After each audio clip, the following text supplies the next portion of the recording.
Bueno, muchachos, entonces, bienvenidos nuevamente a todos. Buenas noches. Lo que les comentaba, pues la sesión de hoy está muy interesante, tiene varias cosas que son interesantes. ¿Listo?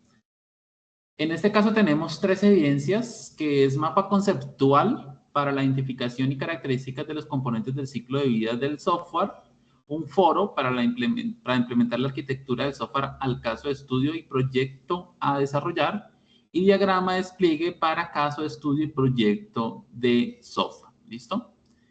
Entonces, como es costumbre, a esas tres evidencias que estoy aquí señalando, a estas tres evidencias, entonces vamos a leer la guía y en la guía pues vamos a revisar lo que nos pide. ¿Sí? Entonces, vamos a venir acá. Yo ya tengo acá pues la actividad y pues nos pide leer los conceptos, tecnologías y arquitectura para el desarrollo web. ¿Listo? Ese es el material de estudio que se tiene que revisar, que ya por aquí lo estoy mirando. Voy a regresar un poquito acá al principio. ¿Sí? Y vamos a leer lo que nos pide de evidencia. Entonces, en este caso dice, primera evidencia, pues mapa conceptual para identificar y caracterización de los componentes del ciclo de vida del software. Dice, el ciclo de vida contiene los procesos, actividades y tareas relacionadas con el desarrollo y mantenimiento de una solución de software, contemplando la vida completa del sistema desde la definición de los requerimientos hasta la entrega del software. Realizar un mapa conceptual para identificación y caracterización de los componentes del ciclo de vida del software, teniendo en cuenta, primero, utilizar herramientas TIC para elaborar el mapa conceptual, pues ustedes ya han hecho varios, entonces en ese punto no hay ningún problema. Identificar los conceptos clave, agrega enlaces para conectar los conceptos, o sea, si ustedes pueden buscar un enlace externo o algo para que complemente incluso un video, lo pueden agregar como forma de enlace para que, digamos, se justifique lo que está agregando, y revisar la lógica y personalizar el formato. ¿Listo? Entonces, ese es el primer punto. Es un mapa conceptual muy general, digamos, sobre el ciclo de vida de software. En este caso no lo está enfatizando a web, pero pues digamos que el componente se enfoca un poco al tema web. ¿Listo? El foro, el siguiente es un foro que dice es implementar la arquitectura de software al caso de estudio y proyecto a desarrollar. Dice, argumentar y debatir sobre la arquitectura del software por medio del foro dispuesto para este fin. Elementos para tener en cuenta en la actividad. Primero, recuerde que toda participación en el foro debe presentar una argumentación clara y con buena ortografía. Apoyar cada argumento teniendo en cuenta los siguientes conceptos. Primero, ¿por qué se seleccionó la arquitectura propuesta? Segundo, ¿cuáles fueron los elementos de diseño primordiales? Eso, digamos, para la parte de apoyar la argumentación. Y después debe responder a los comentarios realizados por otros compañeros. Hay que participar comentando en el foro de otros dos compañeros con argumentos claros. ¿Listo? Ese es el foro. Y por último, diagrama de despliegue para el caso de estudio y proyecto de software. El diagrama de despliegue para el caso de estudio también se le conoce como gráfico de red o mapa de red. Se utiliza para modelar la disposición física de los artefactos de software en nodos, vértices y líneas, y que ayuda a representar las relaciones entre grupos de entidades. Elementos a tener en cuenta para esta evidencia. Definir la arquitectura del software. Primero, dar cumplimiento a los requisitos funcionales y no funcionales. Utilizar herramientas TIC para la elaboración de diagramas. Identificar los conceptos claves. Agregar enlaces para conectar los conceptos. Revisar que la lógica es la correcta y personalizar el formato. Se debe seguir las normas básicas de presentación de un documento escrito, es decir, debe tener como mínimo portada, introducción y conclusión. O sea que es un diagrama de despliegue, ¿cierto? Para el caso de estudio, o sea, no es sobre el proyecto, ojo, sino para el caso de estudio que ahorita revisamos que debe estar en la parte donde se sube la evidencia, ¿listo? Y proyecto de software, sí, perdón, y proyecto de software es para ambos. Entonces es para el caso de estudio y para el proyecto de software de ustedes, ¿listo? Y acá el diagrama de despliegue, bueno, es este mismo, ese es el foro, que es la arquitectura de software al caso de estudio y proyecto de software también, el foro, y el primero mapa conceptual para identificar y caracterización de los componentes del ciclo y ese ya es más general. Todo esto nos lo pide basados en leer los conceptos, el material que dice conceptos, tecnologías y arquitectura para el desarrollo web. ¿Listo? Entonces son esas 13 evidencias. Este ya es otro nuevo que ya es con validación de documentos. Entonces, aquí lo que nos estamos hablando es más que todo sobre la arquitectura que va a tener y pues el componente que se trabaja o que vamos a leer acá, que está muy interesante, es sobre la arquitectura para el desarrollo web. ¿Listo? En el cual ustedes pues van a poder, digamos, basar para poder definir el ciclo de vida del proyecto y pues del caso de estudio. Entonces, esto de conceptos y tecnologías de la arquitectura está acá, ¿cierto? Y este es el material, aquí empezamos. Esperemos un momento, porque quiero de una vez verificar. Voy a verificar de una vez dónde está el caso de estudio para revisarlo y analizarlo, y ahí sí empezar con el material. ¿Listo? Esperemos un momento que ingrese.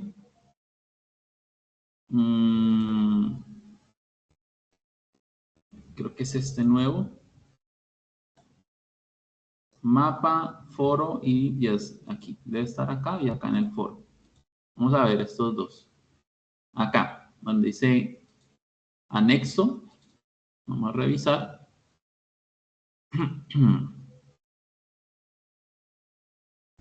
Aquí está el caso de estudio. ¿Listo? Entonces, vamos a revisar el caso de estudio.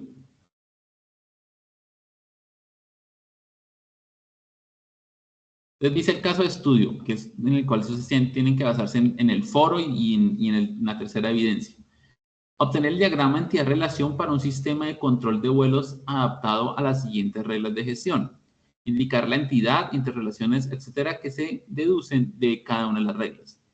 De cada aeropuerto se conoce su código, nombre, ciudad y país. En cada aeropuerto pueden tomar tierra diversos modelos, puede tomar tierra diversos modelos de aviones. El modelo de un avión determina su capacidad, es decir, el número de plazas. En cada aeropuerto existe una colección de programas de vuelos. Este es el mismo que se había usado anteriormente, ¿cierto? ¿O no? ¿O es parecido? Sí, profe. ¿Sí es el mismo?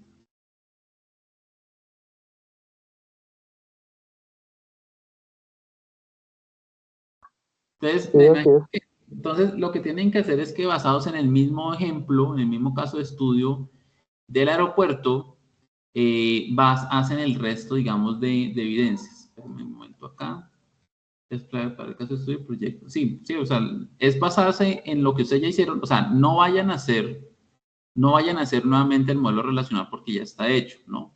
Sino que la misma situación del aeropuerto, de los vuelos, sobre ese mismo caso, entonces van a hacer lo que estábamos pidiendo acá en la guía, ¿no? Entonces, primero un foro, la evidencia número 2 es el foro, entonces sobre eso tienen que basarse. Y en el último, el diagrama de despliegues para el caso de estudio, pues el diagrama de despliegues para esa evidencia, ¿listo? Entonces, es sobre ese mismo concepto. Acá en el foro, pues vamos a verificar de todos modos, en el foro debe también estar el caso de estudio, que debe ser, como le digo, el mismo. Sí, es el mismo. ¿Listo? Entonces, es sobre el ejercicio, pero obviamente no tienen que hacer nada sobre el modelo, sobre el diagrama de entidad-relación o el modelo de entidad-relación, ni nada de base de datos, sino relacionado a lo que les están pidiendo acá. Bueno, entonces, una vez tengamos claro eso, ahorita sí vamos a ver el material de estudio, que es conceptos, tecnologías y arquitectura para el desarrollo web. ¿Listo? Entonces dice que en este componente se estudiarán los conceptos básicos sobre la arquitectura de un sistema web, desde la naturaleza de su comportamiento, comprendiendo los componentes físicos y lógicos para su funcionamiento, pasando por la identificación y caracterización de tecnologías web del lado del cliente y del servidor, hasta la identificación de tecnologías que permiten la comunicación y el traspaso de información o generación de servicios con otros sistemas. En ese sentido, este componente busca generar un análisis crítico para la selección de una determinada tecnología, dependiendo de los requerimientos y alcance de un proyecto estimado, a partir de la fundamentación y rasgos distintivos que en cada apartado de este documento se detallan. Este componente, muchachos, o este material es muy clave para que ustedes comprendan, pero les decía que era muy interesante, para que ustedes comprendan cómo funciona el desarrollo web, cómo funciona el desarrollo a partir, o bueno, el desarrollo de aplicaciones, pero en entorno web, que hoy en día, pues obviamente es como el más utilizado, ¿no? Es como el que más tiene demanda. Entonces, es muy interesante que ustedes comprendan para que ustedes vayan, pues digamos, poco a poco nos vayamos ubicando y vayamos comprendiendo cómo es el tema del desarrollo. ¿Listo?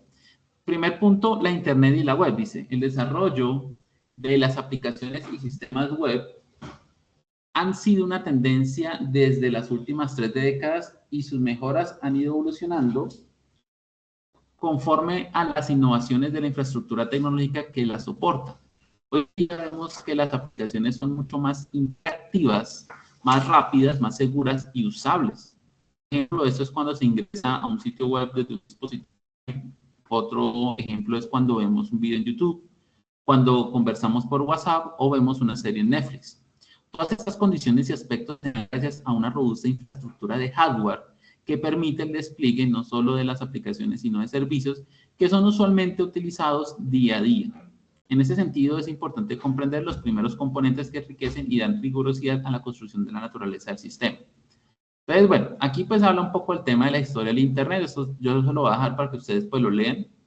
Pero, digamos que para ubicarnos un poco en el contexto de lo que estamos hablando acá, que ya habíamos hablado una vez del tema cuando empezamos a hablar de base de datos, digamos que, no sé, pongámosle que a finales de los 80, o bueno, a mediados también de la década de los 80 como tal, obviamente la forma de construcción de software, la gran mayoría era software de tipo escritorio, ¿sí? ¿Esto por qué? Porque primero que todo, pues no había como una fuerza en el Internet, no era masivo, no existía la velocidad, ¿cierto? Segundo, porque toda la información se manejaba digamos, en un mismo espacio físico, que era una empresa. Entonces, la empresa tenía lo que era como su servidor, y ese servidor, pues, tenía, digamos, conectividad, que eso se le llama intranet, ¿cierto? Se le conoce como intranet, y esa intranet es la que conectaba todos los computadores que tiene una oficina. Entonces, ejemplos muy comunes que podemos ver actualmente todavía de eso son, por ejemplo, algunos bancos, ¿no? Los bancos todavía, digamos, manejan por seguridad esa arquitectura en donde ellos tienen un sistema interno, aunque eso también ha ido cambiando, ha ido evolucionando, pero muchas veces, por ejemplo, un empleado de un banco, ellos manejan su sistema intranet y ellos, por ejemplo, no tienen acceso a Internet absolutamente nada, ¿sí? Sino solamente un software que está conectado a un servidor. El servidor pues ya tendrá sus protocolos que sí se conectará o enviará la información, obviamente, a otras centrales donde existen los servidores del banco, ¿listo? Pero digamos que ese modelo pues fue el más usado porque pues no existía como tal la necesidad de, digamos, exteriorizar la información de una empresa. Todo era interno y pues si se necesitaba, digamos, llevarse alguna información, pues perfectamente en un disquete cabía la información que se iba a enviar, ¿no? Pero obviamente ese modelo empezó a cambiar y empezó a evolucionar gracias a la llegada del Internet. Por eso acá el primer punto es qué es el Internet y la historia del Internet y todo ese tema. Entonces, cuando el Internet ha ido mejorando, ha ido evolucionando, pues estamos hablando de que ha crecido las velocidades del Internet y también los dispositivos que almacenan o pues digamos que permiten la transferencia de información. Entonces, al hacer, digamos, que el Internet sea mucho más rápido, está permitiendo que una persona se pueda conectar ya no a un servidor que lo tiene a 5, 10, 20 metros o que está en su mismo edificio, ¿sí? Sino que ya se puede conectar a un servidor que puede estar al otro lado del mundo, ¿sí? Entonces, eso es lo que ha hecho el Internet y obviamente el software ha ido hacia ese lado porque obviamente le facilita la vida a muchas personas, ¿no?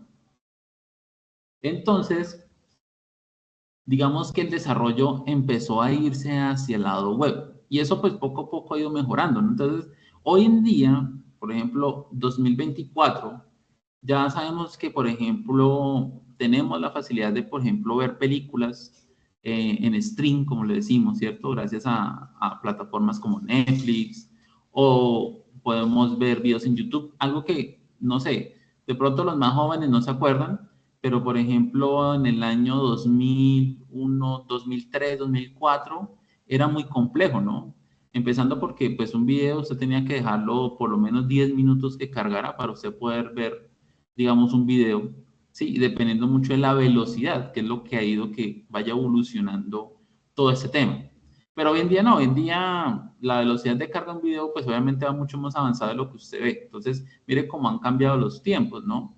Lo mismo una película, pues antes de ver una película yo creo que en línea era muy complejo. Usted tenía que dejar cargando una película media hora, una hora para que le tomara ventaja y usted no se fuera a pausar. ¿Listo? Y obviamente cuando, por ejemplo, todos saben algo de la historia de Netflix, que obviamente cuando pensaron en empezar pensaron en colocar películas en stream, pues digamos que era una idea un poco todavía como ilógica, ¿no? Como muy compleja de que llegase a pasar. Pero obviamente mire que Netflix lo logró y pues hoy en día pues el mundo de muchas plataformas que hacen lo mismo, tienen ese mismo modelo de negocio, ¿no? Entonces todo eso ha ido evolucionando. Y hoy en día pues digamos que otro punto en ese crecimiento del Internet y de las velocidades y las capacidades es ahorita, digamos, el siguiente objetivo son las consolas, ¿no? Las consolas de videojuegos. Pues porque ya, no sé si ustedes sepan, que ya las empresas como Sony, como Xbox, que es Microsoft, ya no quieren construir consolas. Creo que incluso decían que esta es la última PlayStation que se construye de manera física. Y ya todo ese sistema y ese modelo, porque también podemos decir que eso va de la mano del modelo de negocio del software, es que todo sea una suscripción, que es lo que, por ejemplo, hoy tiene eh, Game Pass, creo que se llama el de Xbox, no sé, ¿alguien tiene eso, Game Pass o Xbox Pass? Creo que es que paga una suscripción mensual, ¿no? ¿Alguien tiene esa suscripción? Sí, señor, esa es Game Pass. Eso, Game Pass. Usted paga una suscripción mensual y usted tiene acceso a todo el catálogo de videojuegos. Entonces, ese modelo de negocio pues también ha ido, digamos, de la mano al tema y ya lo que ellos quieren es eliminar las consolas. Básicamente, lo que le van a vender a usted más adelante va a ser un dispositivo que me imagino que también va a tender a después a desaparecer y usted lo único que va a necesitar en su casa va a ser un televisor, controles y ya, vía streaming usted ingresa a su cuenta como fuera Netflix o cualquiera, incluso Netflix, pues no sé si algunos han visto que también trae juegos, ¿no? Ellos también han ido empezando a incursionar por ese lado. Y usted va a poder jugar, pero ya no en una consola física que tenga usted ahí, sino que usted se va a poder conectar a un servidor y el servidor es el que hace las veces de consola. Eso ya existe en este momento, pero digamos que no es un modelo masivo, ¿no? Entonces, por ejemplo, Nvidia, que es la fábrica de las tarjetas gráficas, ellos ya ofrecen eso. Ellos ya ofrecen ese modelo, ¿listo? Entonces, ellos ya ofrecen ese modelo de negocio en donde, digamos, o sea, existe un modelo en ese momento como de prueba donde usted puede, yo me acuerdo hace un par de años, usted ingresaba a una página de ellos de NVIDIA y ahí usted podía escoger un juego y podía jugar perfectamente. Así usted tuviera un mal computador, podía jugar en la plataforma de ellos con, pues obviamente, con una buena configuración de un computador de ellos, ¿sí? Entonces, y eso lo tienen todavía como en modo beta, o no sé si en este momento lo arrienden. O sea, arrienden es que usted paga una suscripción y le dan la posibilidad de jugar. Pero digamos que hacia eso vamos. ¿Por qué? Por la facilidad de la conectividad, que es en este caso el Internet, ¿sí? E incluso digamos que lo que piensan en algún día hacer, en algún momento hacer, que eso lo planteó en algún momento Google, es que usted ya no va a necesitar, digamos, un computador. El día de mañana usted no va a necesitar un computador. Usted lo único que necesita en su casa es una pantalla, teclado, mouse y ya. La torre que usted tiene, digamos, en su casa, el computador, no va a existir, sino que ellos lo que van a hacer es que su sistema operativo, todos sus archivos van a estar en la nube. Entonces, se conecta, me imagino que obviamente bajo el modelo también de suscripción, porque es mucho más rentable, de manera masiva es mucho más rentable, y usted va a tener que pagar por tener acceso a sus computadores. Eso se va a volver como un servicio, que usted del día de mañana decir, yo pago eso y es un servicio. Entonces el día de mañana usted va a tener su computador, sus archivos, sus cosas, no en un medio físico, sino en un medio ya en la nube, ¿no? Entonces, ese es el modelo que piensa, por ejemplo, impulsar Google. Por eso Google alcanzó a sacar computadores con sistema operativo Android, ¿sí? Porque ellos quieren incursionar hacia eso. Y Microsoft, de cierta manera, también lo está haciendo, ¿no? Porque Microsoft, usted con su cuenta, digamos, ahorita en el Windows 11, hace algo muy similar. Lo ancla a su cuenta y su cuenta, pues, está en la nube y ahí tiene sus archivos, ¿sí? Entonces, todo eso va a ser el día de mañana así. Va a ser solamente usted un dispositivo de conexión, pero todo va a estar en la nube. Pero eso también tiene unos contras, y es que actualmente hay como un déficit de almacenamiento en la nube, no sé, o sea, tanta gente, pues, digamos que no da abasto, y pues por ahí también escuchaba que trataban de volver a algo físico y era el retorno de los CDs para almacenamiento, ¿no? Entonces, que estaban pensando hay una empresa que ya va a empezar a sacar CDs, pero pues esos CDs ya no van a guardar 500 megas, sino que ya va a guardar teras de almacenamiento, ¿no? Entonces, por el tema del problema que se tiene de almacenamiento. Entonces, básicamente la historia, muchachos, para retomar acá, ha ido a eso, ha ido de sistemas, perdón, de software, de aplicaciones que son de escritorio, que todavía obviamente se construyen, no quiere decir que no, que todavía se construyen, pero hoy en día la gran mayoría de las aplicaciones se construyen hacia la parte web, ¿listo?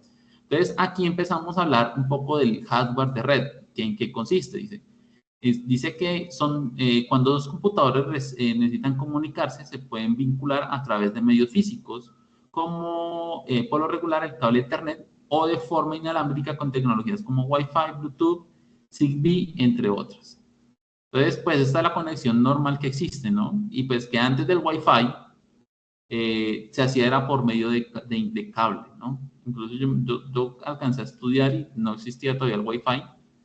Entonces, la comunicación entre computadores era por cable, esto se le llamaba cable cruzado, ¿sí? Que no es una configuración diferente al cable de internet que tenemos de pronto en casa, una configuración distinta.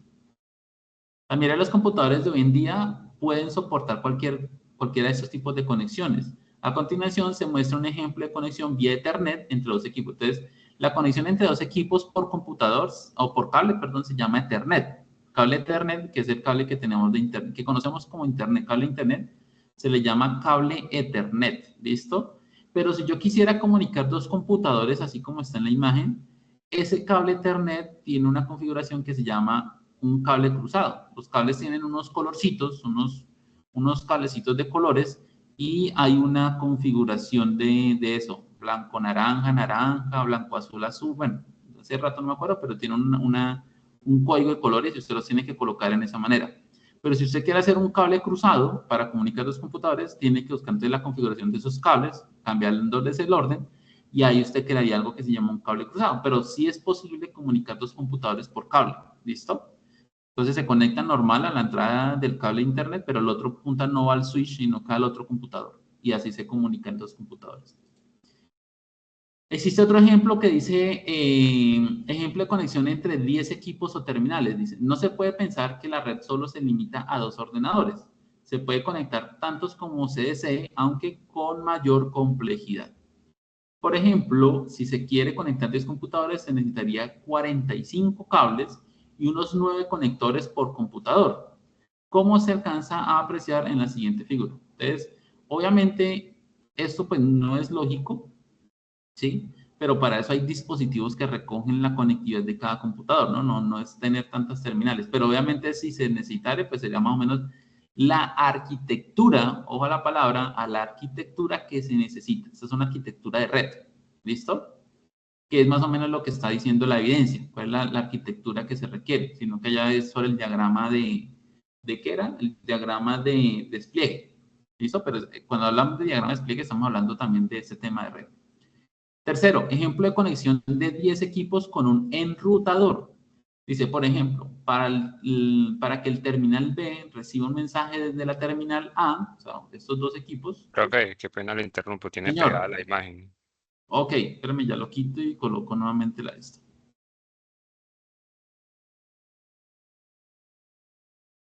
Listo.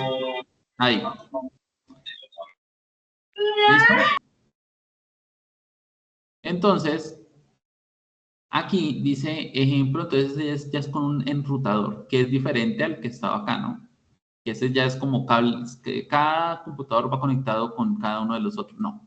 Aquí ya existe un punto central, dice, por ejemplo, para que el terminal B reciba un mensaje desde la terminal A, este debe enviarlo primero al enrutador, quien a su vez lo remite al ordenador B, asegurándose que dicho mensaje no sea entregado a otro ordenador. Una vez incorporado un enrutador al sistema, la red de 10 terminales solo requiere 10 cables, un conector para cada ordenador y un enrutador con 10 conectores, como se aprecia en la siguiente gráfica. Entonces, un enrutador, que es como el que centra todo, ¿cierto? Es centralizado y obviamente los computadores se conectan acá. Esta arquitectura es de red y, digámoslo así, guardando obviamente las distancias de las diferencias, es muy parecido a lo que era antes un sistema en una empresa, ¿sí? Antes, digamos, si ustedes alcanzaron a ver la presentación de base de datos que yo les envié, ahí hablaban de hace muchos años, por ahí en los 60, 70, los primeros computadores que existieron no tenían un computador como estamos acá, sino que se llamaban terminales. Entonces, una terminal, que era donde la gente trabajaba, era una pantalla, pues incluso a veces no se dice pantalla, era como una especie de máquina, pero digamos lo que existía en la pantalla, existía un teclado, después con el tiempo llegó el mouse, y esa terminal se conectaba a un servidor, ¿sí? Y ese servidor era el servidor para todos, o sea, básicamente era como un computador, pero el computador era para todos para todos los computadores de la empresa. Entonces, antiguamente, pues obviamente no existía tanta tecnología, las empresas tenían era un servidor y terminales que como pues digamos en cierta manera no eran inteligentes, o sea, no tenían un procesador, un disco duro, una memoria, no, todo era conectado directamente al servidor. Ya con el tiempo pues se creó un computador o se evolucionó la tecnología para poder crear un computador para que cada persona, y aún así seguiría conectando al servidor. Pero obviamente eso facilitó que las personas ya pudieran almacenar información de manera local en cada computador y no siempre en el servidor, ¿no? Porque eso también tenía sus falencias y era que de pronto sobreescribía archivos, se borraba archivos por muchas otras cosas, ¿no? Si usted no guarda constantemente. Entonces, así poco a poco ha ido evolucionando. Teniendo en cuenta la gráfica anterior, ¿qué sucede al conectar cientos, miles, millones de ordenadores entre sí? Por supuesto, un solo enrutador no puede escalar tanto, pero anteriormente se ha indicado que el enrutador es como un pequeño computador. Entonces, ¿qué impide conectar dos enrutadores a la vez? Entonces, obviamente se masifica, ¿no? Entonces, acá les dejo como para que ustedes lean para poder avanzar, pero es ese tema de los enrutadores, ¿no? Y obviamente esto es lo que ha hecho después con el tiempo que este sistema, que digamos también se le conoce como un sistema en red, vaya masificando, masificando, masificando, y pues ya tenemos, eso tiene unos nombres, los diferentes tipos de redes, ¿sí? Y eso es, digamos, básicamente cómo se compone Internet. Por eso Internet es de una red, ¿no? Viene como de la palabra red. Ejemplo de conexión de 10 equipos con dos enrutadores. Entonces, mira, acá hay otro ejemplo, ¿sí? Y acá ya están las redes, por ejemplo, las redes LAN. Entonces dice, redes de área local LAN, generalmente llamadas LAN, Local Area Network, son redes de naturaleza privada que operan dentro de un solo establecimiento, como una casa, oficina o fábrica. Las redes LAN se utilizan ampliamente para conectar computadores personales y electrodomésticos con el fin de compartir recursos, por ejemplo, impresoras o intercambiar información. A continuación se presenta un ejemplo de esta red. Entonces, aquí está la red. O sea, es una red Otra vez se LAN. pegó. Ok, espérame un segundo. Yo creo que es el internet que está fallando. Entonces, esta red LAN, pues obviamente así se le conoce, pero como le digo, internamente cuando digamos una empresa comparte recursos con, esto se llama carpetas en red y cosas por el estilo, a eso se le conoce como una intranet. ¿sí? Que es diferente al Internet. El Internet es externo y el intranet es interno, ¿listo? Internet externo, intranet interno. Pero todos obviamente digamos, bajo el tema del área local LAN, que es como lo interno que está, que es obviamente, sino que hoy en día esa misma red LAN, nosotros las tenemos es a nivel de Wi-Fi, entonces casi que no existe, pero pues si no existiera Wi-Fi sería todo conectado, ¿no? Aquí, por ejemplo, está el switch o el punto de acceso, que es donde se conectan los equipos, y esa es la forma en que tenemos básicamente algo muy similar a esto, pero pues en nuestras casas, que por eso lo dice que se usa para empresas, oficinas, casas, que es esa red personal privada. ¿Listo? Después tenemos el modelo TCP/IP. Dice, al igual que los humanos, es importante que todos los equipos de cómputo tengan un modo común de comunicación entre ellos. Para la mayoría de los equipos actualmente este modo es el TCP/IP. Puede servir inmerso en los equipos y está automatizado en buena medida. No obstante, es necesario la comprensión del modelo TCP/IP, sobre todo en el caso de que vaya a configurar un equipo para conectarlo a otro sistema. Bueno, el TCP/IP, muchachos, es un protocolo que existe, ¿cierto? Y básicamente se basa, digámoslo en términos muy rápidos, en que cada, digamos, punto de conexión, donde están ustedes, por ejemplo, en este momento conectados, donde yo estoy conectado, se tiene algo que se llama una IP. Una IP es una dirección única, ¿cierto? Con la cual, pues, estamos nosotros como registrados frente a Internet. Entonces, es como la dirección de nuestra casa, ¿sí? Eso es lo que permite, pues, obviamente, que nosotros nos conectemos. Y ojo, nosotros cuando nos conectamos a cualquier sitio web, cualquier cosa que sea de Internet, nosotros realmente nos estamos conectando a una IP de ese sitio. Google tiene un sitio, Facebook tiene un sitio, YouTube tiene un sitio, WhatsApp tiene otro sitio, o sea, todos tienen sus respectivas IPs. ¿Listo? Digamos en un término muy general. ¿Qué pasa? Que cuando nosotros nos conectamos a esa IP, obviamente nosotros no nos aprendemos el número de la IP, ¿no? No es 190 y tal, punto tal, que es una dirección más o menos de una IP, sino que nosotros usamos algo que se llama un dominio. Un dominio es un nombre que se le pone a esa IP para que sea mucho más fácil de acceder. Entonces, nosotros ya no ingresamos a la IP 192.168.1.10, sino que nosotros entramos a www.google.com.co, ¿sí? Pero ese dominio, o sea, el nombre que tiene el sitio web, internamente lo que está haciendo es redireccionándolo a una IP, ¿sí? Entonces, eso es, digamos, la forma en que trabaja, pues, digamos, como están organizados los sitios web también. Todos es con sus respectivas IP. Entonces, nosotros a la hora del T, perdón, nos estamos conectando un equipo que tiene una IP a otro equipo que tiene otra IP. Básicamente es eso. Sí, es el principio de conectividad. ¿Listo? Por eso, y aquí, digamos, paréntesis aparte, cuando no sé si ustedes hayan escuchado de la Deep Web, ¿cierto? O la web oscura. Esa Deep Web oscura básicamente son sitios que no tienen dominios, sino que se acceden solamente básicamente por una IP, pero pues obviamente quién se va a saber la IP de un sitio de esos. ¿Listo? Entonces, es algo así como funciona la famosa Deep Web. Son sitios, digamos, pero obviamente no tienen un dominio. Por eso usted no los encuentra en Google, ¿sí? Porque no tienen dominio, sino que se ingresan es por medio de IPs. Funcionamiento del modelo, bueno, 4 capas esto sí lo dejo para que ustedes lo lean, es cómo funciona, ¿sí? Capa de aplicación, capa de transporte, capa de enlace, cómo funciona el TCP/IP, o sea, eso es cómo trabajan los datos, ¿no? Cómo funciona el tema de los datos.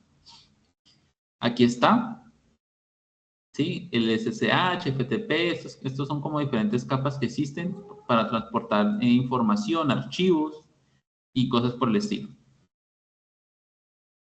Dirección IP, lo que les estaba diciendo ahorita, cada uno tiene como una dirección. Por ejemplo, un ejemplo de dirección es esta, ¿sí? Un ejemplo de dirección es esta. Protocolo HTTP, entonces el protocolo HTTP ya es cuando nosotros le colocamos ese nombre al sitio web, ese dominio, ¿no? Entonces es por medio del protocolo HTTP. Arquitectura web, dice. Entonces acá, muchachos, es donde ya empezamos a hablar un poco el tema de desarrollo. Entonces, en la parte web existe la arquitectura más conocida en la parte web, se llama cliente-servidor. ¿Listo? Señor José Fernando. No, profe, cuando le alce la manito es que le pegó, otra vez se le pegó. Ah, listo. Espérenme un momento. Listo. ¿Ahí están viendo? Sí, ahí se sabía. Ok, entonces, esta es la arquitectura obviamente más conocida en el tema de desarrollo web. Se llama cliente-servidor. ¿Listo? El cliente-servidor, que es básicamente, todos nosotros en este momento somos clientes. Estamos en esta parte de nuestra gráfica. Estamos conectados a ella por medio de un computador, un televisor, o un computador de escritorio o un celular. Estamos conectados y nosotros lo que hacemos a cualquier cosa que hagamos en Internet es enviarle una solicitud a un servidor.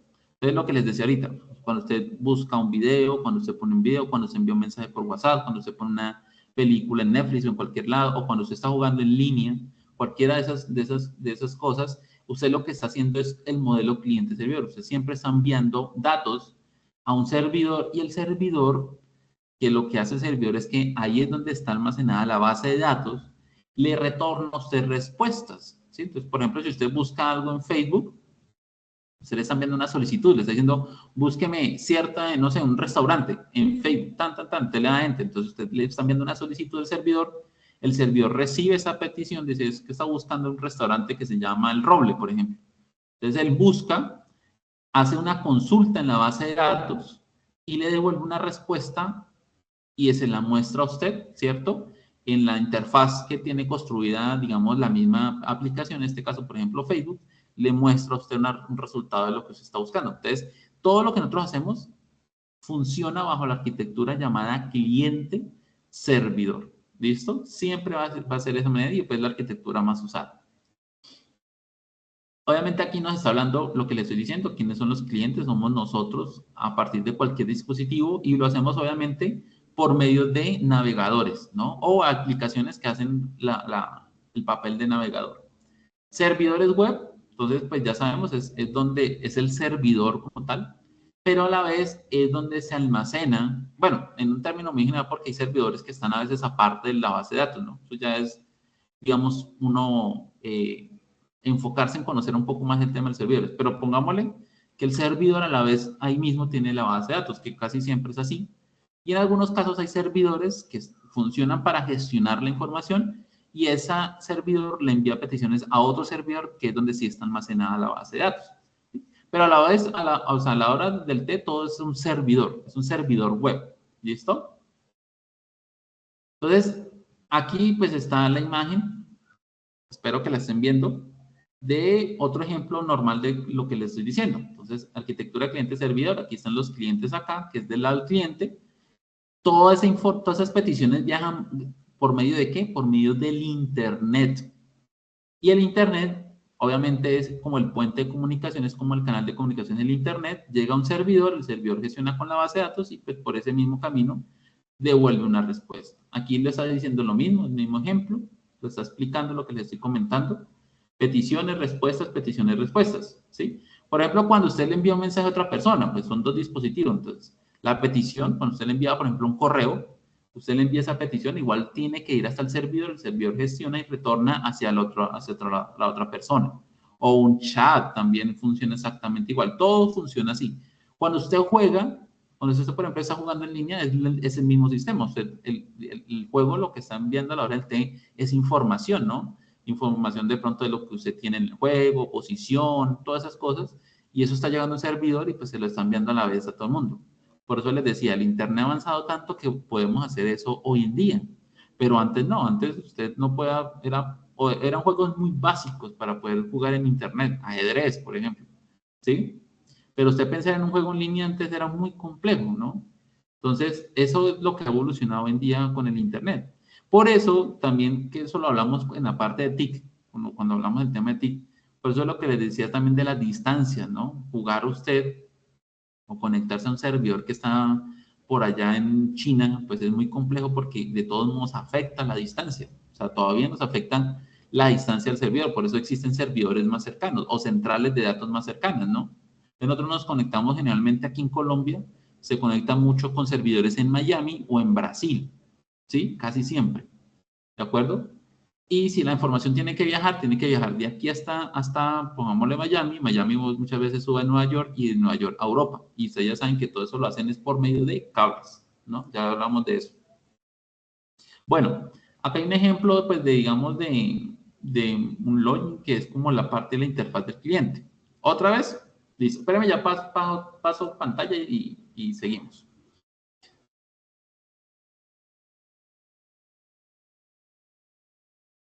Listo.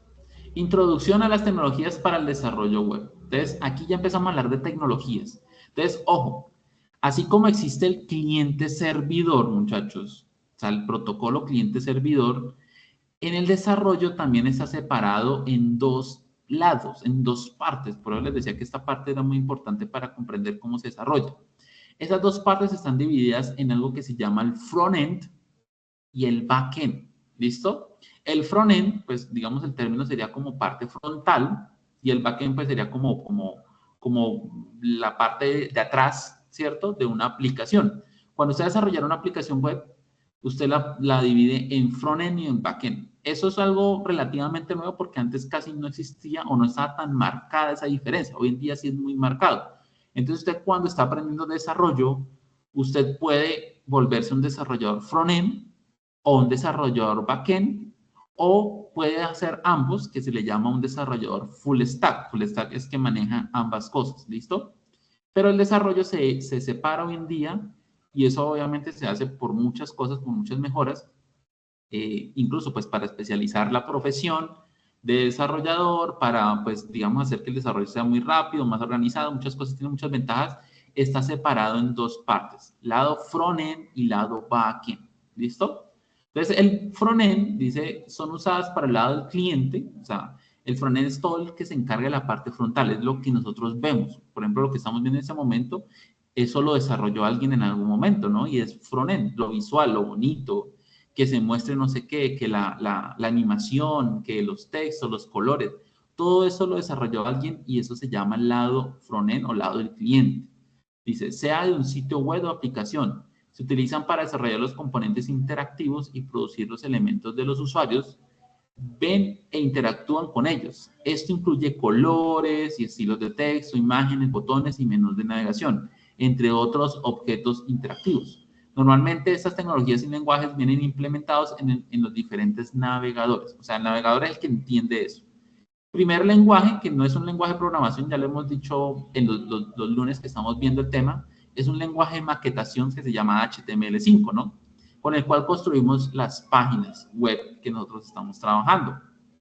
Entonces, HTML significa Hypertext Markup Language. Es un lenguaje de maquetación, ¿sí? No es un lenguaje de programación. Se le conoce como el HTML5 por las mejoras que hemos hablado. Son mejoras que han hecho que el HTML pues vaya mejorando, vaya siendo mucho más fácil, ¿no? Y obviamente también pues la facilidad de conectividad. Bueno, eso es como algo muy general. Está Canvas, almacenamiento web, WebSocket y Brokers, perdón, y WebSocket. Aquí quiero hablar del tema de, esto no tiene que ver tanto con HTML, sino como el lado del frontend.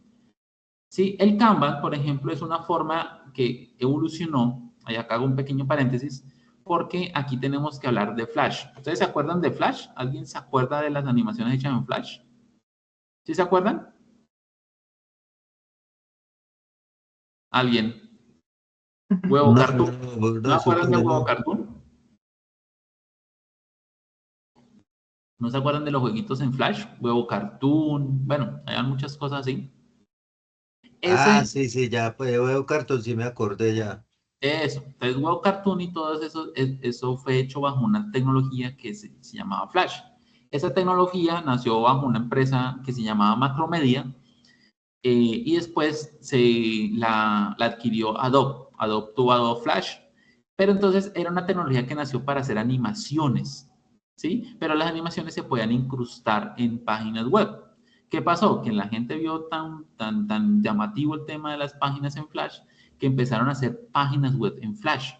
¿sí? Entonces era muy común que usted tuviera juegos o páginas web que tenían unas animaciones excelentes, ¿sí? Por ejemplo, la página de Chocolatina Jet, era muy bonita esa página, tenía animaciones de todos los animales, salían volando, o sea, era muy, muy chévere. Y pues como le digo, podían hacer ahí animaciones, juegos y muchas cosas. Entonces, eh, ¿por qué hablo de Flash? Porque Flash fue como un precursor en ese tema de modernizar un poco las páginas web, pero Apple tuvo digamos, encontró un fallo de vulnerabilidad en las páginas hechas en Flash, y ellos en algún momento dijeron, nosotros no vamos a hacer que nuestros dispositivos, a partir de cierta fecha, no van a tener, digamos, soporte o disponibilidad de ver el contenido que se haga en Flash. Entonces, todas las páginas que se hicieran en Flash, si usted estaba en un dispositivo Apple, no podía verlas a partir de cierta fecha, porque ellos encontraron, como le digo, una vulnerabilidad de código, pues por donde puedan hackearlos. Entonces Flash prácticamente murió, ¿cierto? Murió. Y a raíz de eso, digamos que una manera, digámoslo así, más correcta de trabajar animaciones y todo eso fue crear CSS3, ¿sí? Y dentro de CSS3 y HTML5, que es la parte de navegación, nació Canvas. Entonces, por eso dice que Canvas es como una tecnología de código, se hace a partir de código, no tanto como Flash, sino de código, pero con ellas podemos hacer gráficos y animaciones de juego. Incluso usted puede hacer juegos en CSS usando Canvas. Entonces, toda esa historia, pues para explicarles un poco qué es ese tema de Canvas. Almacenamiento web, pues nosotros ya sabemos que es el tema de la nube, que hoy en día le conocemos como la nube, pero básicamente es almacenamiento en un servidor. Workers, la verdad es como un sistema de trabajar sin conexión, o sea, es algún sistema donde usted puede de pronto conectarse vía internet, pero que si llegue el internet tenga usted acceso a ciertas cosas. Eso es muy lo que hace Facebook cuando usted no tiene datos o no tiene Wi-Fi, que usted le permite ver ciertas cositas que él alcanza a almacenar. Entonces, eso es algo como un trabajo en segundo plano. Y el que sí me interesa explicarles es este WebSocket. ¿Listo? El WebSocket, muchachos, es una tecnología cliente-servidor, también trabajo cliente-servidor, pero bidireccional. ¿Listo? ¿Qué pasa? Cliente-servidor siempre nace en que el cliente le hace la petición al servidor y el servidor responde. Eso es lo que les acabo de explicar. ¿Listo? Entonces, cuando una persona va y, digamos, hace una consulta en internet, en YouTube, y YouTube le devuelve una respuesta que es el video o la lista de videos que está buscando. Siempre nace, o siempre, digamos, el cliente-servidor inicia la acción. Recuérdense más o menos lo que se han hecho en casos de uso. La inicia es el actor, ¿no? En este caso, el que está en el dispositivo. Pero cuando se trabaja con tecnología WebSocket, no funciona así, funciona distinto. Entonces, ¿cuál es el ejemplo más claro de un WebSocket? Un chat. Un chat es algo que usted le escriben si usted haberlo pedido, ¿no? Entonces, alguien le escribe a usted en WhatsApp y usted no está pidiendo, oiga, escríbame, ¿no? Usted no le está diciendo a WhatsApp, necesito que esta persona me envíe un mensaje, no. Usted recibe un mensaje, entonces, ahí lo que pasa es que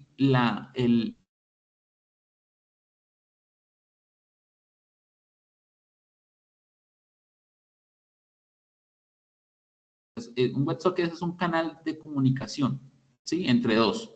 Es un canal entre dos, ¿listo? Que se crea obviamente por medio de Internet. Entonces es cuando usted está hablando con WhatsApp con alguien, con una persona, o bueno. Entonces, por ejemplo, usted está hablando con una persona, con un amigo, y usted llega y le envía un mensaje. Entonces, ese mensaje llega al servidor, y el servidor, cuando detecta cambios en el estado de esa conversación, ¿sí? Es cuando él reacciona y le envía una notificación al segundo actor, que es la otra persona. Entonces, ese es un WebSocket. Funciona de manera bidireccional, ¿listo? Entonces, es como un canal de comunicación donde no solamente o no necesariamente tiene que iniciarlo un usuario, sino que lo puede iniciar el servidor. Eso es básicamente. O es lo mismo, por ejemplo, cuando le llega una notificación de Netflix o le llega una notificación de Facebook. Eso es un WebSocket abierto, ¿sí? Eso es un canal de comunicación donde usted sin pedirlo le están llegando notificaciones. Entonces, ese es el sistema WebSocket. Hablamos después de CSS, pues ya eso lo hemos hablado un poco en los días lunes es una hoja de estilos que es la que le da realmente como los colores, la forma a las páginas hechas en Internet, o páginas, perdón, HTML, ¿sí? Entonces, es la que le da como ese estilo como tal, es la que se encarga de los estilos. HTML se encarga de la maquetación, o sea, de construir los espacios. Pero CSS es el que se encarga de decir esos espacios, qué tamaños van a tener, qué colores van a tener, qué animaciones, qué modelos, qué todo lo hace CSS. ¿Listo? Eso ya lo hemos visto los lunes, los que han estado o han visto las sesiones de los días lunes. Ahorita hablamos de JavaScript. JavaScript lo tomamos de una manera muy por encimita hace poquito con el tema algoritmia. Y JavaScript, pues como conocemos, ya es un lenguaje de programación que nació como un lenguaje para hacer como animaciones, digámoslo así, en HTML. Pero obviamente vieron el potencial.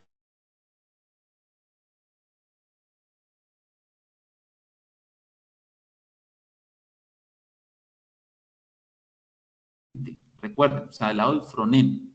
Tengan en cuenta eso, ¿listo? Entonces, es del lado del cliente. Acá, por ejemplo, dice que se utilizan tecnologías como Node, como Apache, como Coach y como Adobe Acrobat, ¿sí? Pero digamos que JavaScript es eso, básicamente. Ya voy, ya sé que se fue la imagen. Listo. Entonces, eso es JavaScript, básicamente. Es un lenguaje frontend, recuerden, es un lenguaje de programación que obviamente funciona bajo, digamos, corriéndolo en HTML, en páginas web, y es del lado del cliente, ¿sí? Tengan en cuenta mucho eso, o sea, de la parte del frontend. Acá hay un pequeño video hablando de los famosos frameworks. Bueno, ¿qué es un framework? Pues un framework, muchachos, es como, hagan de cuenta que es como un lenguaje que se construyó a partir de otro lenguaje, ¿listo? Entonces, un framework es una herramienta, pero pues le podemos decir que es un lenguaje de programación normal, pero es construido a partir de otro lenguaje. Entonces, por ejemplo, CSS, a pesar de que no es un lenguaje de programación, tiene frameworks también. JavaScript tiene muchísimos frameworks y los lenguajes backend también tienen frameworks. Básicamente casi todo lenguaje tiene frameworks, ¿sí? Casi todo lenguaje. Lo único que no tiene es HTML. HTML si no le conozco frameworks. Entonces, ¿eso qué hace? ¿Qué finalidad tiene un framework? Un framework lo que hace es que ya tiene como código construido de manera predeterminada. Entonces, le facilita a usted la construcción o el realizar software de una manera mucho más rápida y obviamente esos frameworks manejan una mayor calidad en su arquitectura, bueno, en la calidad del software. Ellos usan patrones, usan muchas cosas. Entonces, un framework es muy buena herramienta. Un framework tiene sus pros y tiene sus contras, pero actualmente pues es más los pros que los contras. ¿Listo? Entonces tengan en cuenta eso.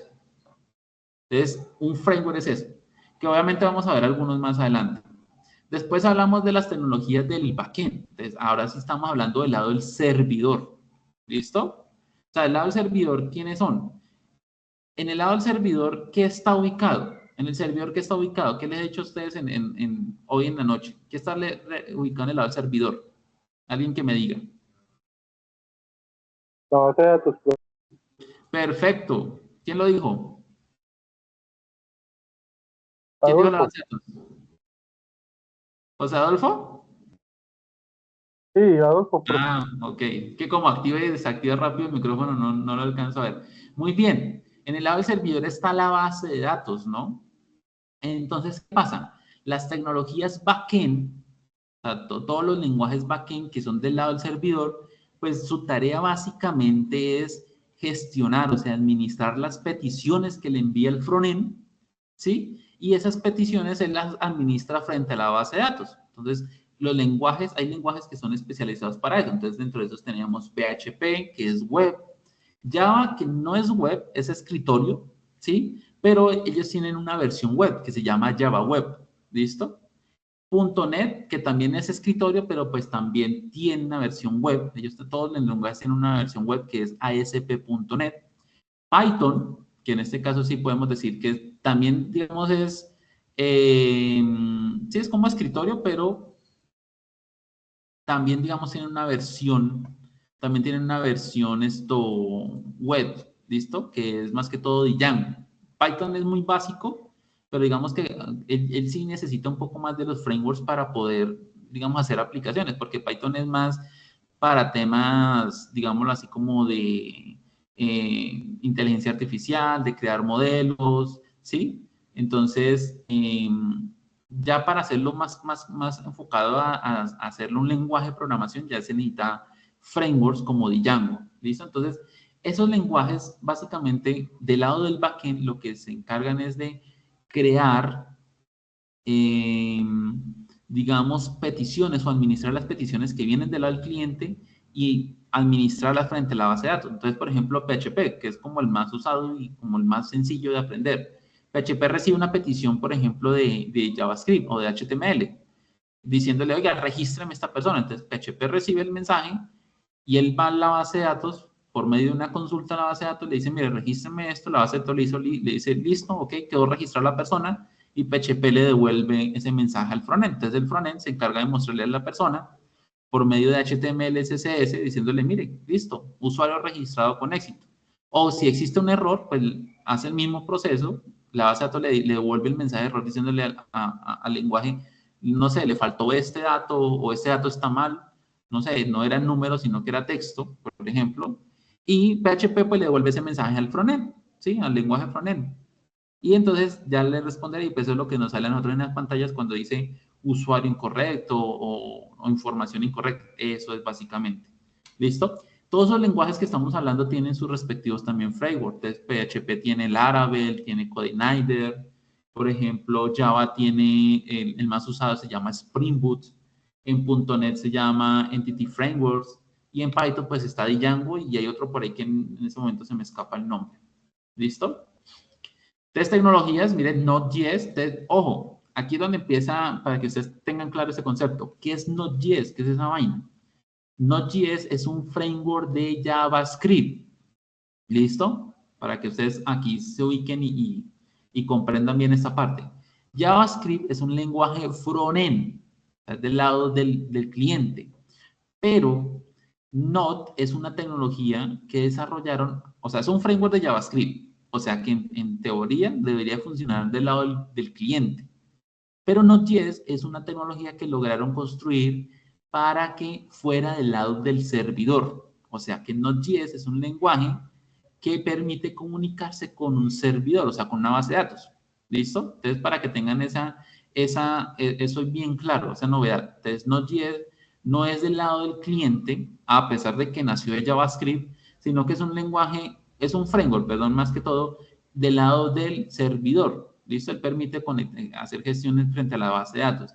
Y ojo a esto, de Node.js existen frameworks construidos a partir de este framework. Que ahí es donde, si, digamos, los que han visto algo de programación, nacen tres lenguajes que son muy conocidos actualmente, que es Angular, que es Vue.js y que es React.js. Ellos tres son frameworks construidos a partir del framework Node.js, o sea, es como el framework del framework, que a la vez viene de JavaScript, ¿listo? Esos tres frameworks que acabo de nombrar sí son netamente frontend, o sea, Vue, Vue, Angular y React son lenguajes netamente front, ¿listo? Esos frameworks sí ya son más complejos de trabajar, pero obviamente así mismo le ofrecen a usted más características que solamente JavaScript. Y ya Node es del lado del servidor, es un framework construido para comunicarse con el lado del servidor. Kotlin es más que todo un lenguaje usado basado en Java y está más que todo usado para el tema de aplicaciones móviles, ¿listo? Entonces es un lenguaje más que todo por ese lado. Ruby, bueno, Ruby, digamos, es un lenguaje que ya actualmente casi no se usa, pero pues es básicamente lo mismo. Y por último, pues tenemos PHP, ¿no? Que aquí está. Entonces PHP, pues uno de los lenguajes más usados en el mundo, con sus controversias como todo, pero es un lenguaje muy bueno, siempre y cuando obviamente se aprenda bajo muy buenas reglas. Tiene frameworks muy interesantes. PHP pues es un lenguaje que desde que yo estudio existe PHP, o sea, año 2002, 2003 básicamente, y es lo que bueno, todavía sigue siendo el lenguaje con el que más sitios web existen en el mundo. O sea, la gran mayoría de los sitios web en el mundo están hechos bajo el lenguaje PHP. Y esto no es porque se haya hecho directamente con PHP, sino porque existe una herramienta que es con la que está construido la gran mayoría de los sitios web informativos, que se llama WordPress. WordPress es como una plantilla para construir sitios web, y ese WordPress está hecho en PHP, ¿listo? Entonces es más que todo por eso. Y PHP, pues obviamente, incluso Facebook cuando lo crearon, hecho en PHP. Y actualmente todavía Facebook tiene componentes de PHP, pero ya Facebook tiene una mezcla con otros lenguajes, pero todavía sigue funcionando con PHP muchas cosas. Entonces son lenguajes backend. Frameworks, pues aquí está Laravel, que les decía, es un framework de PHP. Django, un framework de Python. Y Ruby on Rails, que es un framework de Ruby. ¿Listo? Ahí está. Pasamos. ¿Me confirman si están viendo? Para ya casi terminar. Sí, profe, se ve. Listo, perfecto. Aquí ya viene algo más interesante. La arquitectura orientada a servicios. Entonces, la arquitectura orientada a servicios, esto es muy bueno que ustedes lo lean y que ojalá puedan buscar más información porque esto es clave. Lo voy a resumir. Se resume en, bueno, vamos a leer esta parte. Dice, hasta el momento se han venido revisando las tecnologías para el desarrollo, por lo que es necesario entender que aparte de crear aplicaciones, también se pueden crear servicios. Para eso es necesario abordar de manera sucinta, o sea, mucho más detallada, el concepto de la arquitectura orientada a servicios, llamada SOA. Al respecto, es un tipo de arquitectura de software, la cual se basa en la integración de aplicaciones mediante servicios. Según IBM, se define SOA como... ¿Te fue la señal? ¿La imagen? Está en la parte de No, arquitectura profe, orientada a quería servicio. preguntar Sabio. Señor. profe, quería preguntar si los servicios son API. Sí, ahí abajito está la información. Exacto. Muy bien, José Adolfo. Eso es. Te dice acá, una manera de hacer que los componentes de software sean reutilizables a través de interfaces de servicio. Estas interfaces, bueno, es una manera, perdón, de hacer que los componentes sean reutilizables. Estas interfaces utilizan estándares de comunicación comunes entre sí, de tal manera que pueden incorporarse rápidamente a nuevas aplicaciones sin tener que realizar una integración profunda cada vez. ¿Sí? Entonces, ¿qué significa eso? Lo que significa es que ya hablamos del frontend y el backend, ¿sí? Pero hagan de cuenta que ese frontend y ese backend es como si hubiera una compatibilidad. ¿Listo? Entonces, por ejemplo, usted dice, no, es que yo quiero trabajar, por ejemplo, no sé, Vue.js, que es un framework de JavaScript, quiero trabajarlo con PHP. Dice, bueno, pero ¿cómo? O sea, es como que no tiene compatibilidad, ¿sí me hago entender? Entonces, ¿qué está diciendo acá? Que como existen tantos lenguajes front-end y existen tantos lenguajes back-end, pues digamos que cada lenguaje como que tenía ya preestablecido con qué trabajar. Pero entonces, eso también generaba una limitante y era en el momento en que usted dice, bueno, es que yo les pongo un ejemplo más real para que comprendan. Por ejemplo, yo hago un software para hoteles. Que ustedes yo creo que han visto por ahí propagandas de hoteles, de Trivago y no sé qué vainas. Entonces yo hago un software para hoteles. Entonces yo hago una plataforma para que la persona busque en internet el hotel que busque, ta. Pero obviamente esa información, cuando yo la construyo, yo tengo que conectarme a algo, yo tengo que sacar la información de alguna parte. Entonces, ¿qué pasa? Que en lugar de ponerme a construir en ponerme a construir un backend, o sea, una base de datos, un todo en donde esté la información de los hoteles, porque será muy complejo yo hacer una aplicación de hoteles y estar manteniendo la información, porque ustedes saben que si yo tengo la información de los hoteles de Colombia, pues eso prácticamente diariamente cambia. Y obviamente de manera de costos es muy complejo hacerlo, ¿sí? Entonces muy probablemente le ofrecería al cliente información desactualizada, bueno, tendría miles de problemas. Entonces mi forma, o digamos la manera más fácil de hacer eso, es decir, oiga, pues busquemos a alguien que me ofrezca ese servicio, alguien que centralice toda esa información, ¿cierto? De los hoteles y que me ofrezca mi servicio y yo se lo compro, y pues obviamente yo gano porque yo vendo por medio de mi página, vendo, no sé, reservación y todo eso, y obviamente también pago ese servicio, ¿cierto? O sea, porque todo está centralizado. Entonces, ¿qué pasa? Que digamos, yo digo, listo, mi plataforma está hecha en Vue.js, por ejemplo. No sé, la hice con HTML, CSS, Vue.js o JavaScript. Y encontré el que me va a vender toda esa información, una empresa que se encarga de vender la información de hoteles, y me dice, no, pero es que nosotros aquí todo el backend está hecho en Java. Y yo digo, bueno, pues entonces, ¿cómo hago? O sea, me tocaría a mí entonces ponerme a construir algo que sea compatible con ese lenguaje. Entonces, ahí existe un problema, ¿no? Ahí nace un problema y pues es un problema general. Entonces, a partir de eso se creó algo que se llama así, arquitectura orientada a servicios, que es buscar unos, digámoslo así, como unos estándares, ¿sí? Para que no importe cuál es el lenguaje frontend, ni tampoco importe cuál es el lenguaje backend, sino que exista un estándar en el cual cualquier lenguaje frontend se comunique con cualquier lenguaje backend. Entonces, dentro de esos está, dice acá, están el SOAP, que existen arquitecturas como es REST y como es SOAP. ¿Listo? Existen dos arquitecturas. Una obviamente es más nueva que la otra. Dice, las dos siguientes son los principios de SOA. Por lo tanto, REST y SOA son dos vías distintas para la transmisión de estos datos. ¿Listo? Entonces, está acá SOAP. Como le digo, es muy bueno que ustedes lo lean, conozcan. Entonces, hay aplicaciones que su comunicación se le llama SOAP. ¿Listo? Que más que todo trabaja con un archivo o un formato de archivo llamado XML, que es como, por decirlo así, como una especie de primo de HTML, pero es una especie también de maquetación, o sea, es así muy parecido a HTML, pero es para transportar datos, no para hacer maquetaciones, sino para transportar datos, ¿listo? Y obviamente todo eso funciona bajo HTTP y También están las REST. Entonces, las API, ahí ya entramos a hablar un término nuevo que se llama las API REST, ¿listo? Entonces, ese es un estándar de transferencia y en ambas pues funciona bajo un tema de API. En este caso, ya el formato no es tanto el XML, sino que como el más conocido se llama un JSON, que un JSON es un objeto de datos de JavaScript, ¿listo? Aunque también se puede trabajar con XML, pero digamos que más que todo existe es el tema de JSON. En ambas existen las famosas APIs. Entonces, en las APIs es donde yo construyo una API REST o un SOAP API, cualquiera de las dos, y es donde ya le ofrezco al cliente eso. ¿Listo? Entonces, eso, muchachos, es como actualmente trabajan las empresas.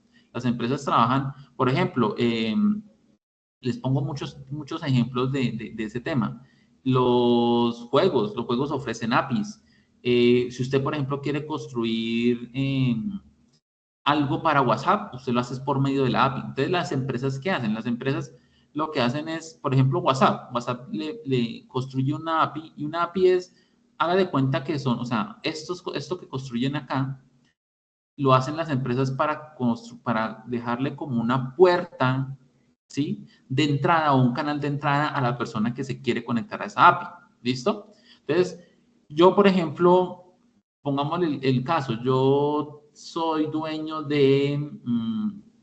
bueno, pongámosle ¿qué les dijera? De YouTube. Por ejemplo, yo administro YouTube, tengo la empresa YouTube.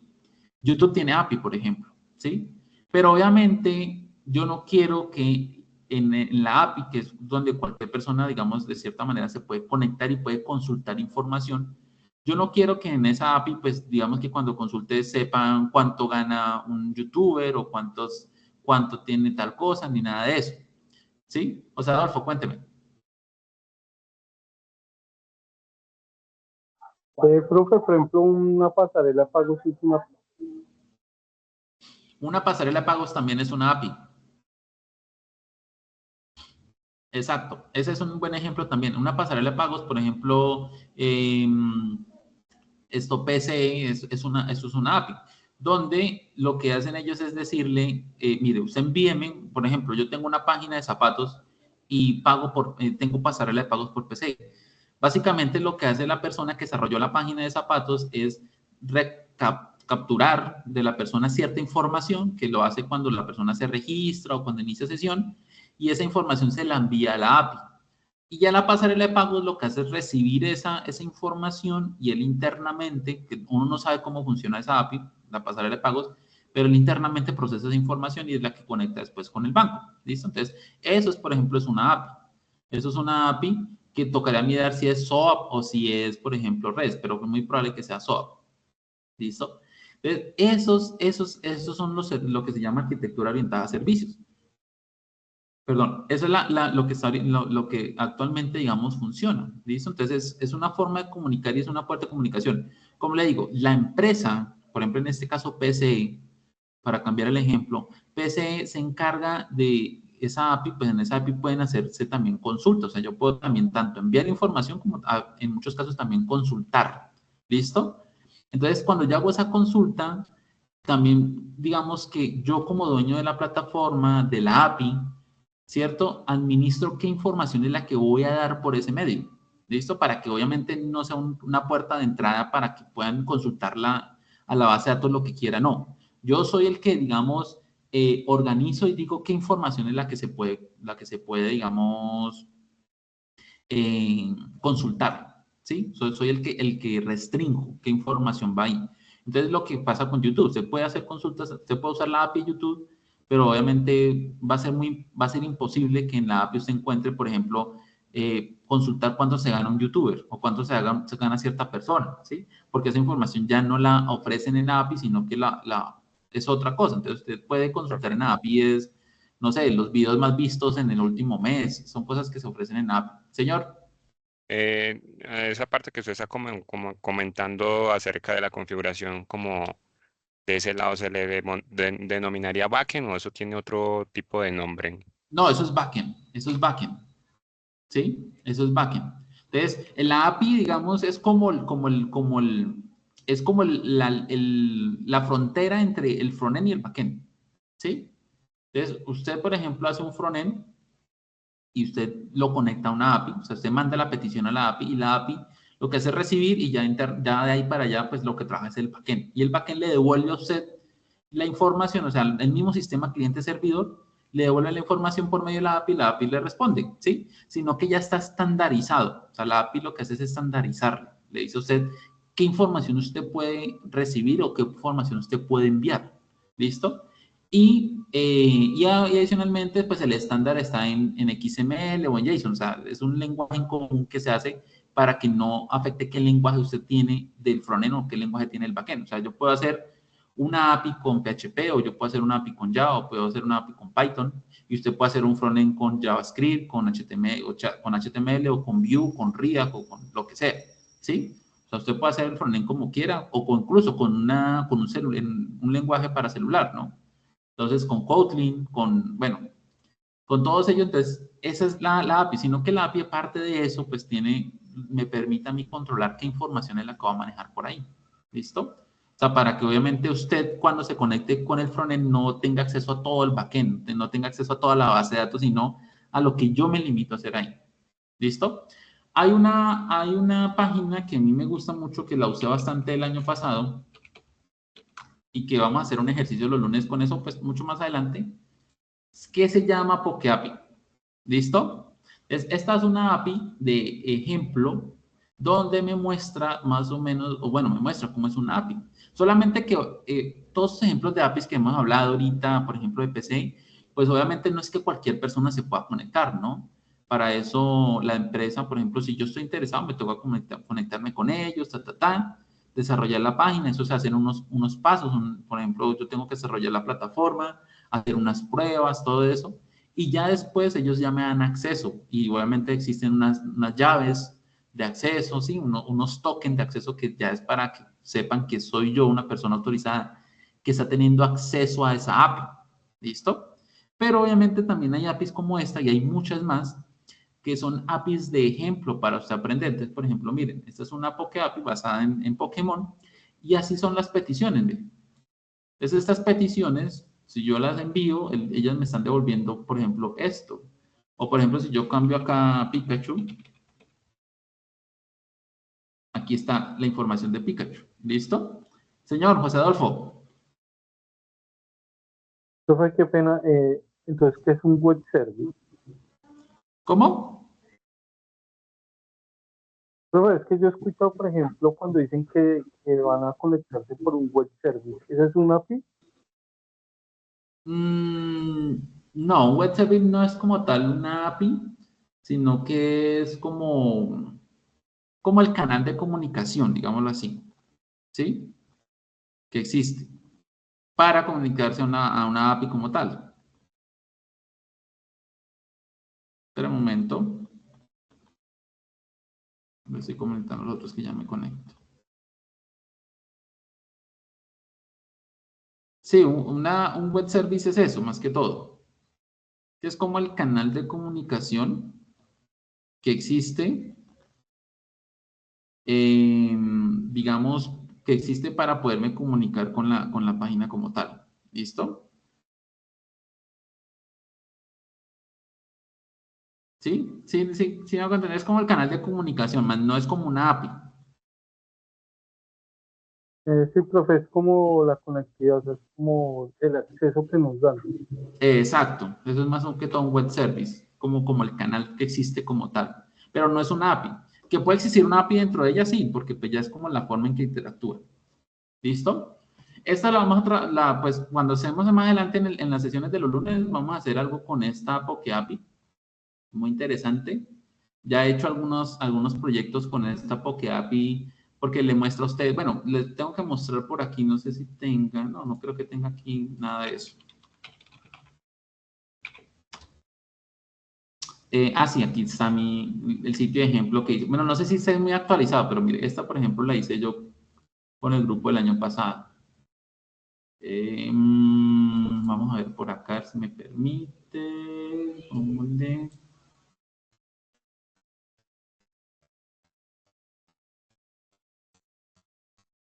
Bueno, aquí hay algo, pero no está muy... Ah, bueno, esto. Esto que está acá, ¿sí alcanzan a ver? ¿Se están viendo? Sí, sí, sí se ve eso. Listo. Entonces, toda esta información, por ejemplo, que Señor, está sí se acá, ve.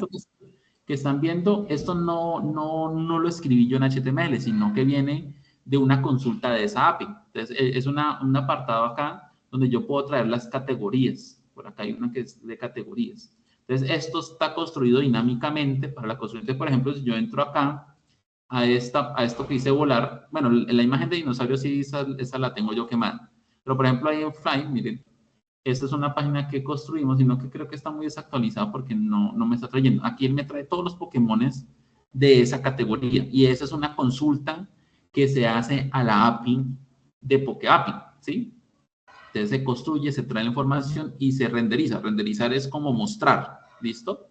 Pero es una consulta que yo hago a la API de Pokémon, no sé en qué está construida la API de Pokémon, no sé en qué lenguaje, y digamos que no me interesa en este momento saber en qué está construida, solamente sé que él me dice, mire, envíe estos datos y yo le devuelvo la información, ¿listo? Pero a ver si por acá tengo otra, de pronto esta, que esta está más completa, creo. Espérame a ver. Es decir, después de que yo pida un JSON, no tendría problema en qué lenguaje está construido o no. Exacto, muy bien. Ese es el tema. O sea, si usted sabe que, por ejemplo, le llega en JSON o en XML, entonces usted ya se encarga de mostrar eso y pues trabajarlo. Por ejemplo, JavaScript tiene métodos para eso. Hay algunas librerías también que son especializadas en eso, ¿sí? No, mire que no encuentro. Bueno, aquí incluso tengo un ejemplo de la API de YouTube también que yo les puedo hacer un ejercicio. Pero mire que no me muestran bien la lista, que la lista es chévere porque de pronto no sé si puede ser porque esté pesada, porque eso se demora un poquito. Entonces me tocará mirar por acá a ver si tengo algún error, ¿no? Miren, error de pronto acá. Tengo un error con el JSON, ¿sí? Entonces, eso es lo que uno tiene que entrar a mirar. Si la petición está bien hecha, está mal hecha, o que me está generando error, ¿sí? Puede ser algo aquí que esté generando. Igual como le digo, no creo que esa sea la versión última que yo tengo, porque este no es un computador que normalmente trabajo, sino que es otro. Pero puede ser. Y esta es una API, esta es la de YouTube, miren. Entonces, otro ejemplo también que hicimos con los muchachos. Bueno, eso fue más un trabajo que yo les dejé a ellos, que era que me tenían que traer, por medio de un código, me tenían que traer el tráiler de la película. Y era con una API de películas. Hay APIs de películas también. Hay varias cositas. ¿Sí? Eso básicamente es una API. Básicamente, este es un sitio que construimos después de haber visto HTML. ¿Listo? Esas son las APIs y podemos practicar en ellas. Ustedes pueden practicar con ellas también. Hay muchas APIs también de práctica. Hay una que ofrece Platzi también. Hay una de Platzi también que es muy interesante. API Platzi es de una tienda. Esta. Aquí también ustedes pueden trabajar. Miren, aquí está la petición. Les trae más o menos eso y ustedes lo pueden usar pues para practicar, ¿no? De personas, de categorías, ¿sí? Entonces ahí está. Y esta la usan mucho para practicar internamente en los cursos de Platzi.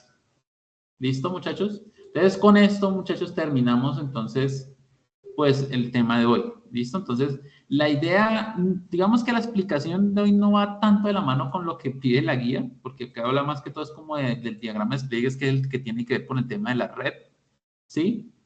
Pero pues sí es muy interesante, ¿listo? Es muy interesante lo que hoy, porque como le digo, es lo que usted comprendiendo esto, pues conoce un poco más al momento de empezar a desarrollar cómo se está dividida y clasificada las tecnologías y la arquitectura. De todos modos, está dentro del tema de la arquitectura, ¿listo? Pero entonces es eso. ¿Tienen alguna pregunta o algo antes de despedirnos? Sí, profe, yo tengo una pregunta. Señor. Pues independientemente hablamos mucho del tema hoy web, pero digamos de una aplicación de escritorio sería como lo mismo, manejar como backend y frontend. Pues al frontend yo sé que no va a tener como tema renderización mucho porque sería como algo tal vez más estático, pero no sé la comunicación, digamos un programa que me utilice recursos de internet y que se guarde en un servidor, o sea, sería como más o menos lo mismo. Pues digamos que, por ejemplo, cuando usted trabaja en Java está todo está en uno mismo, en una sola. ¿Por qué? Porque obviamente sí existe una base de datos, o sea, sí existiría una base de datos en un servidor, pero la comunicación ya no es por web, ¿sí? Sino que ya es como una conectividad interna, que es más que todo cuando el servidor está físicamente en la misma empresa. Entonces, por ejemplo, Java es escritorio, ¿sí? Entonces todo está ahí, incluso las interfaces ni siquiera existen lenguajes, sino que los lenguajes de escritorio, las interfaces se construyen un poco más, es como arrastrando los campos y creando unos formularios. Y obviamente no se abre por medio de un navegador, sino que es ejecutando un programa como Word, como Excel, eso es un programa de escritorio, ¿sí? Pero obviamente también existe o sea, ellos también pueden conectarse si se desea a un servidor que esté, digamos, externamente, aunque generalmente se usa es para servidores que son internos. Pero sí, obviamente por medio de protocolo TCP/IP se puede hacer conectividad a una base de datos en un servidor, ¿sí? O sea, sí se puede, pero pues digamos que casi no es tan usado. Porque entonces para eso, pues la mejor manera es hacer un frontend web, ¿sí? Porque ¿qué pasa? Usted tiene el servidor en la nube, en tal lado, pero usted el programa lo tiene en escritorio. Entonces usted se va para su casa y digamos necesita hacer algo del trabajo en su casa, pues usted necesita tener la aplicación ahí y muy difícilmente de pronto usted la tenga instalada, ¿sí? Claro que por una página web usted entra a www, mi usuario, contraseña y sale. Entonces ahí sí ya entramos a hablar de cuál es como, o sea, no imposibles entre tecnologías actualmente, pero digamos que cuál es como el más apropiado para qué necesidad. ¿Listo? O sea, Adolfo. Profe, qué pena, es que yo he visto mucha conexión a servidor que sí es por TCP/IP, pero a IP pública. Sí. ¿Y qué pasa? Que no le escuché No, bien. que tenía la duda es que usted me decía que de pronto no se utilizaba mucho. ¿A una IP pública? Sí, sí, profe. O sea, es que no le escucho bien porque le escucho como lejos. O sea, ¿usted me está diciendo que si se puede conectar a una IP pública? No, profe, es que usted decía que no se utiliza mucho conectarse a la base de datos por TCP/IP. Y yo Sí. he visto muchas veces que se utiliza con IP pública. Ah, porque es que los servidores, o sea, un servidor, bueno, les pongo el ejemplo para comprender esa parte, que creo que es lo que me está preguntando. ¿Qué pasa si yo tengo un servidor en mi casa o en una oficina y yo quiero conectarme? ¿Listo? Claro, entonces ahí tengo que convertir mi servidor en un servidor web. ¿Y cómo haría eso? Tengo que primero tener una IP pública, que es lo que me está diciendo. Entonces, actualmente las empresas pueden vender eso. O sea, usted comunica con Claro, con Movistar, le dice, necesito una IP pública para acá, ellos se la venden. Vale como 50.000 pesos mensuales, creo que vale, o no sé si valga un poquito más actualmente. Entonces, a su servidor le asignan una dirección IP pública fija, ¿cierto? Porque a veces las direcciones IP son dinámicas, fija, en la cual usted se puede conectar. Y usted se puede conectar desde su casa a esa IP. Adicionalmente a eso, usted tiene que contratar un canal dedicado de Internet a ese servidor. O sea, usted tiene que contactar un plan de Internet solamente para ese servidor, que obviamente ese plan de Internet es como el canal en que los usuarios ingresen a ese servidor y hacen peticiones. Si el Internet o el canal de comunicación es bajito, pues el Internet va a ser lento, entonces perdón, el servidor va a ser lento, entonces se va a demorar en devolver las respuestas y todo eso y se puede saturar. Entonces, si yo tengo un software para una empresa y tiene un servidor ahí, claro, yo lo puedo volver también web, o sea, que se conecte, pero tengo que hacer todo eso. ¿Listo? Tengo que hacer toda esa gestión para que ese servidor, entonces por eso actualmente casi las empresas no usan servidores físicos, sino que usan servidores que se llaman en la nube. Ahí es donde ya entran servicios en la nube como es AWS, que es Amazon Web Service, o Google Cloud, o Azure, que es de Microsoft, porque ya es mucho más económico, ¿listo? Aparte de que un servidor no es económico, y el consumo de energía, las UPS, porque no se puede ir la energía por nada del mundo. No sé si esa sea la pregunta. José Adolfo González, cuénteme. Sobre el Adolfo, profe. Fernando, perdón. ¿Señor? Sí. No, le iba a comentar, sino que es que, por ejemplo, en la empresa inicialmente, hace como 4 años más o menos, se manejaba la intranet, si bien era, o sea, era como la internet sí propia de la empresa, pero se manejaba con, pues, con internet, no era como una conexión como lo habíamos visto al Sí. principio por cal, sino es como mediante internet, que maneja como pues el sistema de carpetas y dependencias Ajá, de cada lugar. Entonces, exacto, precisamente por manejar era un servidor local, y precisamente exacto. por temas de ciberseguridad lo quitaron y contrataron más fácil servicios de Azure. Ajá, exacto. Eso es intranet, o sea, digamos que sí, el cableado, o sea, todo lo es normal, pero de la comunicación entre todos, o sea, quiere decir que todos esos que están conectados no tenían comunicación hacia afuera, sino que si usted iba a buscar un archivo o algo, era una comunicación entre el computador y el servidor que tenía que estar físicamente ahí, ¿no? Aunque miren que, por ejemplo,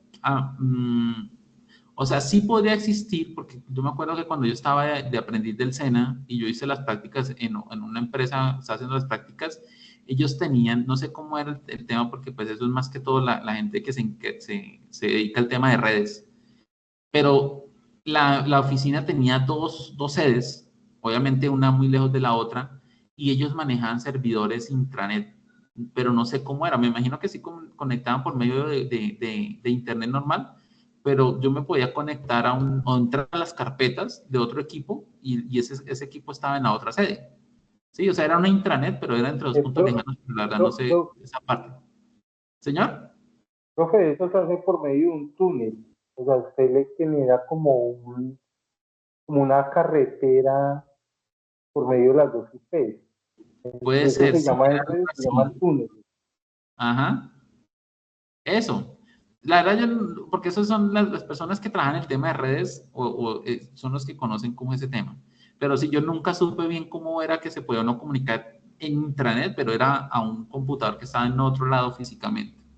Pero sí, ese tema, digamos, sí lo hacen muchas veces por tema de seguridad, migrar a un servicio como Azure, más que todo porque al ser algo físico, pues se puede perder, ¿no? Se puede dañar, se puede incendiar, bueno, muchas cosas. Y la información, pues si no está respaldada, pues se perdió todo. Entonces, actualmente es mucho más confiable Azure porque esas plataformas le ofrecen a usted, o sea, le ofrecen mucha más seguridad, ¿sí? Ellos tienen sistema de seguridad, entonces es más difícil de vulnerar. Y actualmente también hay como otro perfil dentro del área de desarrollo de software que se llaman los DevOps.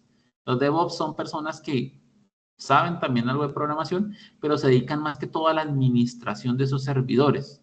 y obviamente son los que muchas veces también se encargan del tema de ciberseguridad, ¿no? De ataques, de todo eso y de administrar los recursos, porque lo que pasa con Azure, pues con todo lo que hemos hablado hoy, es que esos servicios son también de arrendamiento. Entonces usted, es como el servicio de energía o de agua. Lo que usted consume, pues así paga. Entonces los DevOps lo que hacen muchas veces es gestionar, pues para que obviamente no se derroche, digámoslo así, la factura, porque la factura va cambiando, ¿no? De esos servidores. Pero obviamente sí le ofrecen a usted muchas más herramientas, es mucho más eficiente, tiene usted mucho más respaldo y hay muchas cosas que usted ya se la deja más a la empresa que usted hacerlas de manera, digamos, local en un servidor. Entonces es más que todo por eso hoy en día muchas cosas están en la nube. Incluso todo lo que es, por ejemplo, Netflix y todo eso, ellos son servicios también. Creo que Netflix, todo lo de Netflix está, no sé si es en Azure o en AWS, que es la de Amazon. Pero, por ejemplo, todas esas películas, todo eso son servidores ya de ellos, ¿sí? Google, pues obviamente ellos sí tienen sus propias centrales de servidores y Facebook también, ¿sí? Pero obviamente todo hoy en día es así, básicamente. Y ya pues son servidores especializados en desarrollo. Bueno, muchachos, ¿alguna otra pregunta antes de irnos? ¿Ninguna?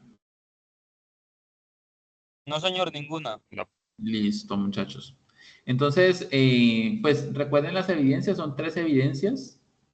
Un mapa conceptual para la identificación y características de los componentes del ciclo de vida de software, el foro y el diagrama de despliegue. Recuerden que los 2 últimos es sobre el caso de estudio, el mismo del aeropuerto, pero solamente tienen que hacer lo que está pidiendo ahí, no tienen que hacer el modelo relacional ni nada. ¿Listo? Bueno, muchachos, entonces, una feliz noche y nos estamos hablando, ¿bueno?